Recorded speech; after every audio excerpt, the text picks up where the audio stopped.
Welcome to Fundamental Chemical Principles for the MCAT. We'll cover the most critical chemical concepts you need to know. We'll explore three fundamental areas: stoichiometry and balancing equations, oxidation numbers and redox reactions, and via theory that explains molecular geometry.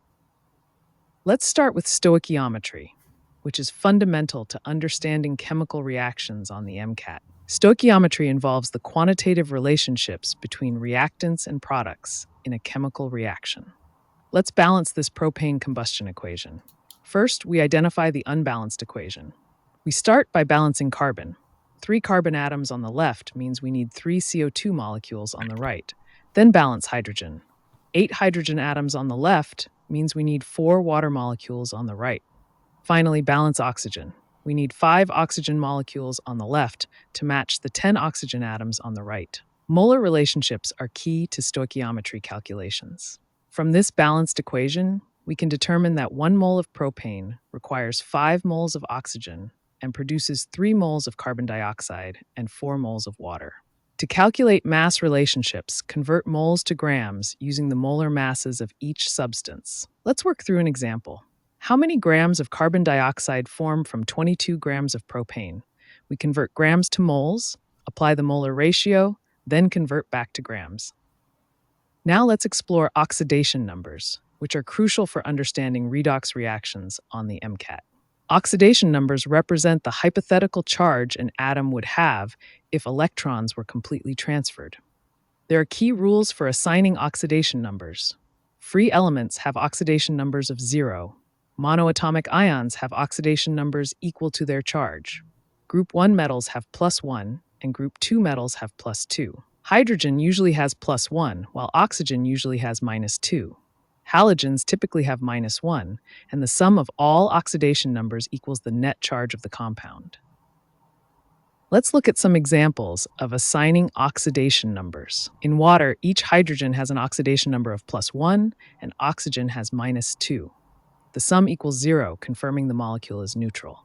For potassium dichromate, potassium is +1 and oxygen is -2. To find chromium's oxidation number, we solve the equation where the sum equals 0, giving chromium a +6 oxidation state. In redox reactions, oxidation numbers change. For example, when zinc metal reacts with copper ions, zinc is oxidized from 0 to +2, while copper is reduced from +2 to 0. Finally, let's examine VSEPR theory, which explains molecular geometry based on electron pair repulsions. VSEPR theory states that electron pairs around a central atom repel each other, determining molecular geometry. The key principle is that electron pairs around a central atom arrange themselves to minimize repulsion, which determines the three-dimensional shape of the molecule. Let's look at some common molecular geometries predicted by VSEPR theory. Molecules with 2 electron pairs and no lone pairs, like carbon dioxide, have linear geometry. 3 electron pairs with no lone pairs, as in boron trifluoride, create trigonal planar structures. 4 electron pairs with no lone pairs form tetrahedral structures, as seen in methane. When one of those pairs is a lone pair, we get trigonal pyramidal structures like ammonia. With 2 lone pairs and 2 bonding pairs, we get bent molecules like water. Let's visualize some of these molecular structures. Methane has a tetrahedral structure with bond angles of 109.5 degrees. Boron trifluoride forms a trigonal planar shape with 120-degree angles. Carbon dioxide is linear with 180-degree bond angles. Molecular geometry directly affects polarity. Symmetrical molecules like carbon dioxide are nonpolar, while asymmetrical molecules like water are polar, which affects their physical properties and reactivity. Understanding these fundamental chemical principles creates the foundation for more complex chemistry topics on the MCAT. Stoichiometry lets you calculate quantitative relationships in reactions. Oxidation numbers help track electron transfers. And VSEPR theory explains the three-dimensional arrangement of molecules.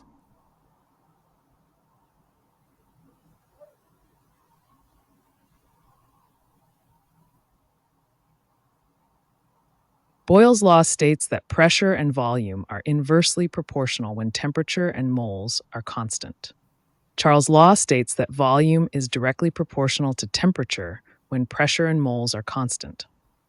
Avogadro's law states that volume is directly proportional to the number of moles when pressure and temperature are constant. The ideal gas law combines Boyle's, Charles, and Avogadro's laws into one equation, PV equals nRT, where P is pressure in atmospheres, V is volume in liters, N is moles, R is the gas constant, and T is temperature in Kelvin. Let's solve an MCAT-style gas law problem. First, we identify the known values. Initial pressure is 1.0 atmosphere, initial volume is 2.0 liters, and final volume is 0.5 liters. Since the temperature is constant, we can apply Boyle's law, which states that pressure times volume equals a constant. Solving for the final pressure, P2 equals P1 times V1 divided by V2, which gives us 4 atmospheres. Moving on to solution chemistry, let's examine the various concentration units. Molarity is moles of solute divided by liters of solution. Molality is moles of solute divided by kilograms of solvent. And mass percent is the mass of solute divided by mass of solution, multiplied by 100%. Colligative properties depend on the concentration of particles in a solution, not their identity. These include boiling point elevation, freezing point depression, and osmotic pressure. In these equations, M is molality, I is the Van't Hoff factor, and K sub B and K sub F are constants specific to the solvent. Let's work through an MCAT example involving freezing point depression. First, we calculate the molality.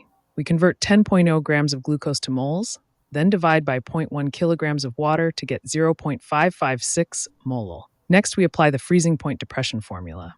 Delta TF equals KF times molality times the Van't Hoff factor. For glucose, a non-electrolyte, I equals 1. Finally, we subtract the freezing point depression from water's normal freezing point, giving us a new freezing point of negative 1.03 degrees Celsius. Thermodynamics is the study of energy and its transformations. Let's examine the key thermodynamic principles. Enthalpy is the heat energy released or absorbed at constant pressure. Entropy measures disorder or randomness in a system, and Gibbs free energy determines the spontaneity of a reaction. Let's examine reaction spontaneity. For a spontaneous reaction at constant temperature and pressure, delta G must be less than 0. The sign of delta G depends on the signs of delta H and delta S, as well as the temperature. When enthalpy is negative and entropy is positive, the reaction is always spontaneous. When enthalpy and entropy have the same sign, temperature determines spontaneity.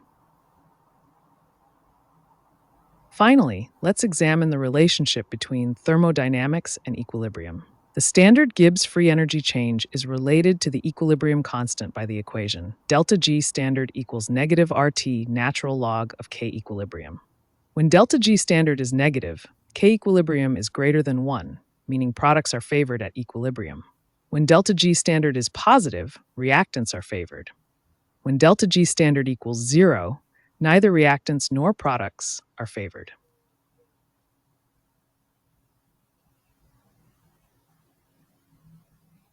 Reaction kinetics studies how fast reactions occur and what factors affect reaction rates. Rate laws express reaction speeds mathematically. The reaction rate equals the rate constant K multiplied by reactant concentrations, each raised to powers representing their reaction orders. The Arrhenius equation relates reaction rate constants to temperature and activation energy. As temperature increases, molecules gain more kinetic energy, leading to faster reactions.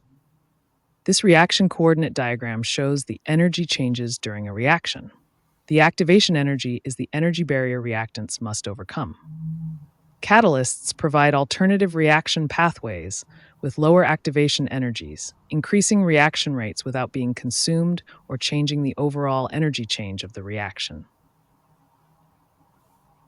Chemical equilibrium occurs when the rates of forward and reverse reactions are equal, creating a dynamic balance.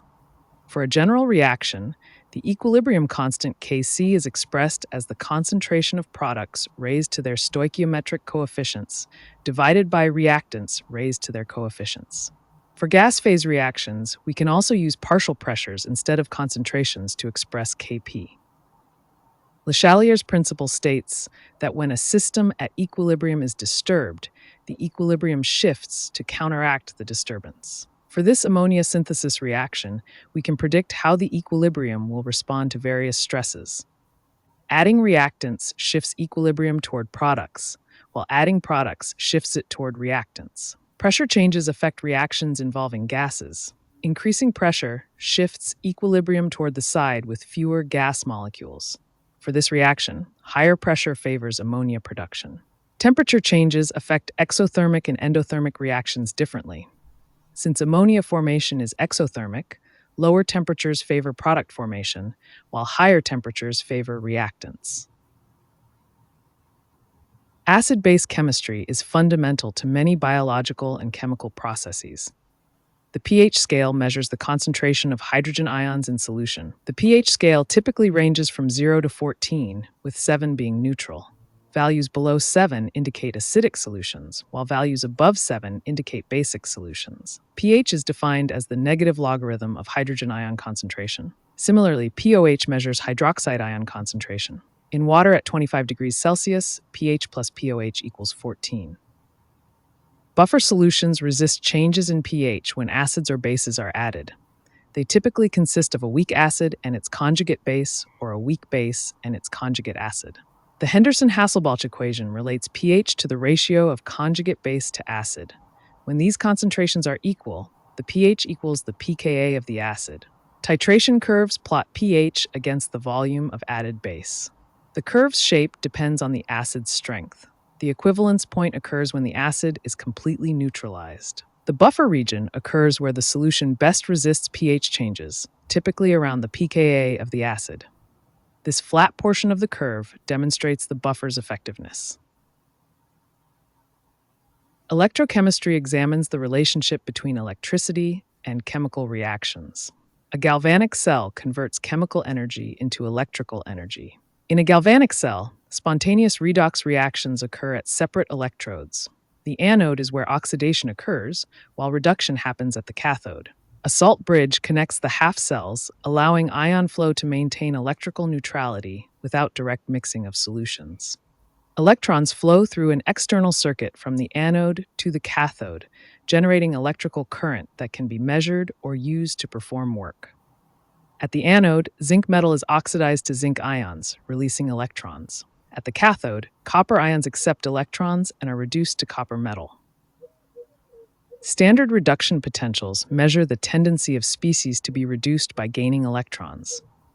They're measured against the standard hydrogen electrode, which is defined as 0 volts. Elements at the top have more positive reduction potentials and are more easily reduced. They're stronger oxidizing agents. At the bottom are stronger reducing agents. The standard cell potential equals the cathode potential minus the anode potential. If this value is positive, the reaction is spontaneous.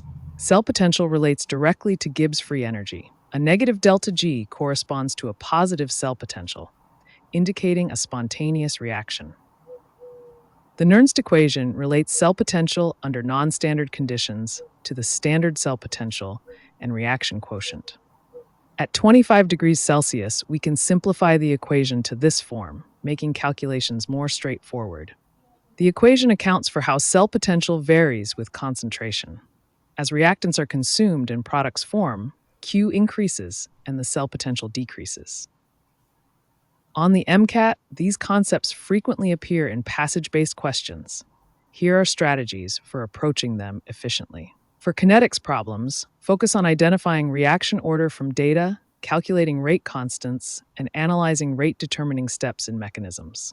With equilibrium questions, practice calculating equilibrium constants from concentrations, predicting how systems respond to changes, and relating Gibbs free energy to equilibrium constants. For electrochemistry, be prepared to identify redox half reactions, calculate cell potentials, and determine whether reactions will occur spontaneously.